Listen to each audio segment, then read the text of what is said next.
It's a well-known sentiment that gacha players just can't read, okay? How many times have you heard that? You know, all we want to do is look at pretty anime waifus, pretty anime husbandos, and goon in peace, okay? We just like flashy colors, cool animations, things to look good, feet and armpits, apparently, and a good story and some banging music. We don't want to be reading through hours upon hours of yap. We don't want any of that. I don't want to sit there looking at a visual novel, pressing spacebar for 7 hours for a mediocre story. We want cinematics, cutscenes, all that good stuff. All the aura farming moments is what we want, okay? That's a common sentiment that a lot of people have, and honestly, that kind of stuff is cool. Don't get me wrong, I love a bit of action, I love that sort of stuff. I'm a big fan of not reading, okay? Because not reading takes effort. reading takes a lot of effort, but unfortunately, I am someone who surprisingly does like to read. I've played visual novel games before. You guys know that I used to be a Love and Deep Space creator, and that is basically a visual novel game. I've played visual novels, and I surprisingly like to read. And I thought, why not I do something a little bit different, and I will prove that gacha players do in fact also like reading. So I figured, why not I do my first kind of like book review. It's not review. I'm not here to review the books. I'm here to kind of talk about them. I'm not here to do a book review. I'm just here to kind of like talk about the things and the books that I have and I have been reading. And we've got 3 here. One of them is a big chunky boy. Look at that. Look at that. A gacha player, a normal gacha player would absolutely lose their shit over a book this big. Okay, like the too many words. This is what this is like half of a Penacony quest. Like that's too much. That's too much for the average gacha person. I'm kidding. Too much for the average gacha person. But I figured, why not I talk about some of the books that have really inspired me, and not inspired, have really entertained me and interested me this past year. This is Infinitesimals. It is by Amir Alexander, and oh my goodness, this is such a really interesting read. It takes one core concept of mathematics, that being an infinitesimal, which is, imagine you have a straight line and you cut that line in half. Now you have a new line and you can cut that line in half, and you can keep cutting this same line an infinite number of times, like an immeasurably so number of times, which is, you know, the basis of an infinitesimal. And it's also how the foundations of calculus came about. The whole reason why calculus was kind of like needed when we had to deal with problems like this in mathematics. And this was a concept that absolutely like revolutionized the entirety of mathematics, to the point where it literally stoked a lot of changes in different countries. For example, in Italy, it used to be the like a central hub of mathematics and progress and understanding. However, this idea of infinitesimals was almost heretical to the Jesuits at the time, who really were kind of opposed to this method of mathematics and ideology, to the point where it was actually like outlawed. It was made illegal to do, because at that time people were focused more about geometry and order, where everything had like a cause and effect, an A and a B. You could see it and understand it, and uncertainty wasn't a player in this. Uncertainty wasn't a player in mathematics. You knew things to be true, and things were either a yes or a no. And obviously, as we know, calculus can deal with uncertainties and infinitesimals and an immeasurable number of things to dictate change, which is, you know, we know now to be very important. But back then, the Jesuits thought it was very heretical because it goes against like order. And as soon as you oppose order and you open kind of people's minds to the idea that actually the unknown can be possible and provide like a truth or a proof to something, people might start questioning other things, like maybe some of, you know, God's teachings and things like that. And they were very much opposed to this, to the point where eventually the concept of infinitesimals was like outlawed and made illegal. And suddenly the progress of mathematics and understanding further kind of like stopped in places like Italy, and instead like the United Kingdom and Great Britain, we had people like Newton, for example, who took the idea of calculus and infinitesimals and ran with it and kind of gave birth to like modern calculus that massively furthered the mathematical landscape of basically the entire world. So it's a really, really interesting take on how mathematics shaped, and one concept shaped history. It really sort of outlined the difference and clashes between maybe sort of religious or authoritarian control and order versus like intellectual freedom and allowing concepts to be true in order to expand our knowledge and what we know.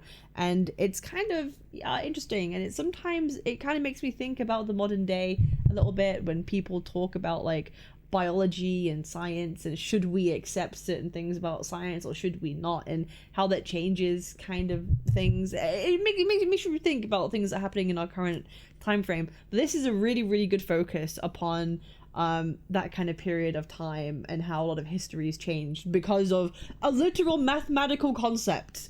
Very cool. It's not very long. It's not the easiest to read of all time if you're not someone who's kind of familiar with like certain concepts, but it's very thought-provoking. It's very interesting, and a book that I would recommend. But it's not the easiest read of all time, but it's very good and cool and interesting. The second book that I have read this year is actually a book that I read 10 years ago. I read this 10 years ago when I was doing my physics A-levels because, I'm not gonna lie, I was trying to get into Cambridge University. I was trying to apply. So I read a lot of like science-related books because I really wanted to up my knowledge and my level of understanding to try and get in. I never got in. Sad, but that's why I read like a lot of these kinds of books when I was younger. But I read this 10 years ago and I reread it this year to kind of refresh my memory on a lot of these concepts, and it's called Our Mathematical Universe by Max Tegmark. And this is a really cool book. It's a good read for anybody. This is a book that is very accessible for any kind of normal person to read, and if you have an interest in like the universe, why it was created, like how it was created, the future of the universe expansion, even the potential of like multiverse theory, it kind of breaks those things down into like concepts that you can understand and describes them to you. So it's very like straightforward for you to kind of understand, and it's done in a very cool narrative way. And so this is a book that I highly recommend if you are someone who's curious about the universe and is wondering what's going to happen. Is the universe going to expand, or is it going to contract? Is it going to freeze? Are we going to have a second big bang? Multiverse stuff, all that kind of stuff. This is an amazing start for your journey on understanding a little bit more like in deeper detail on how that can all come about and the mathematical concepts that are kind of linked with it. And he does a pretty good job of like explaining them too. So that's why I think this is a pretty accessible book if that is something of interest to you. Now, this is the third book that I have been reading this year. It is called The Silk Roads, A New History of the World by Peter Frankopan. This has been the book that has opened my mind to a lot of things and concepts, so much more than anything else that I have read this year. And a lot of these are pretty like thought-provoking and mind-opening. I am someone who is not very good and knowledgeable on world history. I never really have been, never really been much of a history girl. I've been more like I'm interested in like the science kind of stuff of things and the physical world and that sort of stuff. History less so.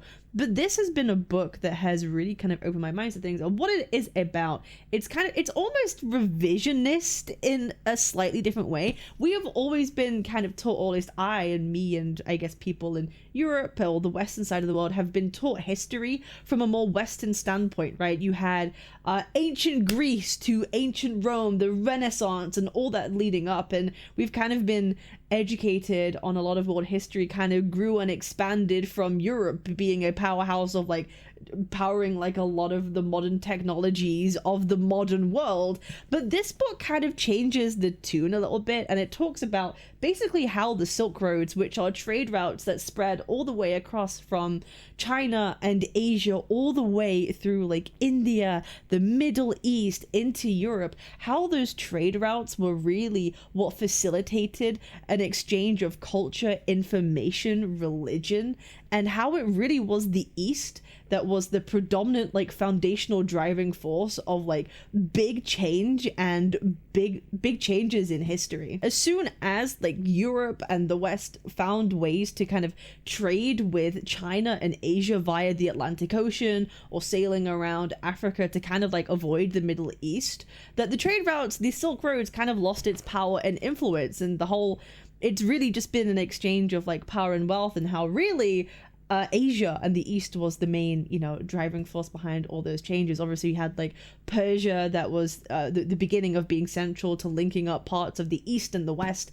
and everyone else kind of built upon that. And then Europe came and kind of built upon those connections, and then we have the Silk trade routes. Obviously, silk being the amenity that most cultures really wanted and was prized upon. That's why it's called the Silk Roads, a unified trade commodity, you could say, that sped through basically everyone along these trade routes.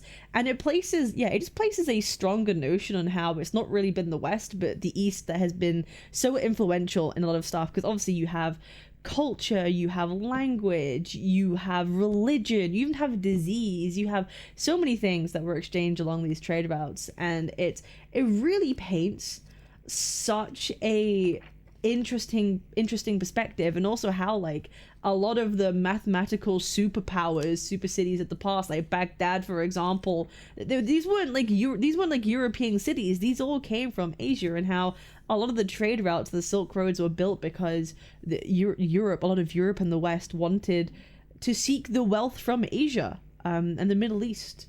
Because you know there was a lot of very, very smart, wealthy, intellectual people that were kind of they held the powerhouses of development at those times. And it's just a very interesting spin on everything, and it's opened my mind a lot more actually to modern history and culture and where we're at and where the future holds and what we've really been told. Again, it's revisionist slightly in tone, but it's not like trying to sell you a false narrative. It deals a lot in the facts, but tells from the perspective of like, hey, this is also a thing that's happened throughout our history, because as we all know, we've just been taught like a lot of stuff came from Europe and never really things before that. But the East Asia and the Middle East were so like hubs of I can't like put into words, like immense information, technology, wealth, development way before Europe was. So again, this is a great book if you are someone like me who is not very good at history but wants, you know, a good way to kind of have the natural, like having the trade routes be the way to explain a lot of history through time is a really, really good way to be interested and keep locked into it. So I would recommend this book. Peter Frankopan, absolutely W. This is probably one of the best books that I've read this year. I am totally aware that this video is probably going to get no views whatsoever.